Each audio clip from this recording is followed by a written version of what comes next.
দীক্ষার নাম করে ধর্ষণ, গ্রেফতার ভণ্ড দীক্ষাগুরু।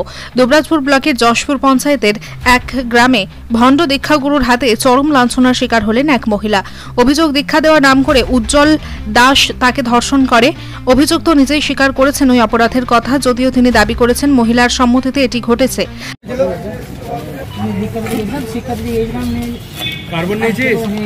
বলছি, আপনি কি ধর্ষণ করেছেন?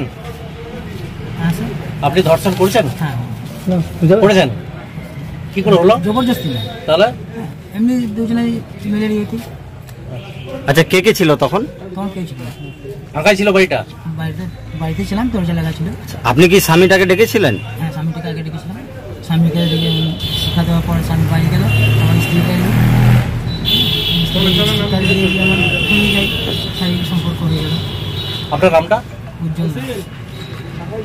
জানা গেছে অভিযুক্ত দীক্ষাগুরু উজ্জ্বল দাস যশপুর পঞ্চায়েতের কৃষ্ণনগর গ্রামের বাসিন্দা। তিনি মহিলার গ্রামে দীক্ষা দিতে আসেন। সেখানে এক দম্পতি দীক্ষা নেওয়ার জন্য এগিয়ে আসেন। প্রথমে স্বামীকে দীক্ষা দেওয়ার পর মহিলাকে আলাদা ডেকে পাঠান উজ্জ্বল দাস। এরপর ভগবানের নাম নিয়ে মহিলাকে ভুল বুঝিয়ে ধর্ষণ করেন। গুরুদেবের কুকীর্তি বাড়ি ফিরে স্বামীকে জানালে তিনি সঙ্গে সঙ্গে দুবরাজপুর থানায় অভিযোগ দায়ের করেন। অভিযোগ পাওয়ার মাত্র 1 ঘন্টার মধ্যে অভিযুক্ত উজ্জ্বল দাসকে গ্রেফতার করে পুলিশ। আজ দুবরাজপুর আদালতে তোলা হলে বিচারক তদন্তের স্বার্থে ধৃতকে 4 দিনের পুলিশি হেফাজতের নির্দেশ দেন। এই ঘটনায় এলাকায় চাঞ্চল্যের সৃষ্টি হয়েছে। দীক্ষার নামে ভণ্ডামি ও অপরাধের এই ঘটনা গ্রামবাসীদের মধ্যে ব্যাপক ক্ষোভের জন্ম দিয়েছে। গতকাল দুবরাজপুর থানায় একটা অভিযোগ দায়ের হয়। সেই অভিযোগে বলা আছে যে এক মহিলাকে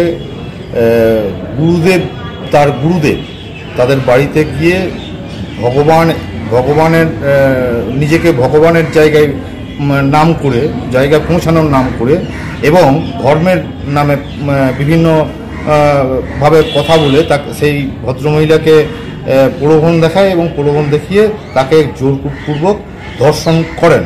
এই অভিযোগ দুবরাজপুর থানায় একটা দায়ের হয়। তার পরিপ্রেক্ষিতে উজ্জ্বল দাস নামে এক ব্যক্তিকে, যিনি অভিযুক্ত, ওই অভিযোগের পত্রে যেটা অভিযুক্ত রয়েছেন, তাকে পুলিশ তড়িঘড়ি তাকে অ্যাপ্রিহেন্ড করে তাকে অ্যারেস্ট করে এবং আজকে আদালতে তাকে ফরওয়ার্ড করা হয়। এবং ফরওয়ার্ড করা হলে তার যে বেল পেয়ার ছিল, সেই বেল পেয়ার ছিল না। আজকে ওনার পক্ষে কেউ দাঁড়ায়নি। হ্যাঁ, তো যাই হোক, আজকে ওনাকে পুলিশের আবেদন মোতাবেক 5 দিন পিসি চেয়েছিলেন, লার্নেড কোর্ট কনসিডার করে 4 দিন পিসি অ্যালাউ করেছেন।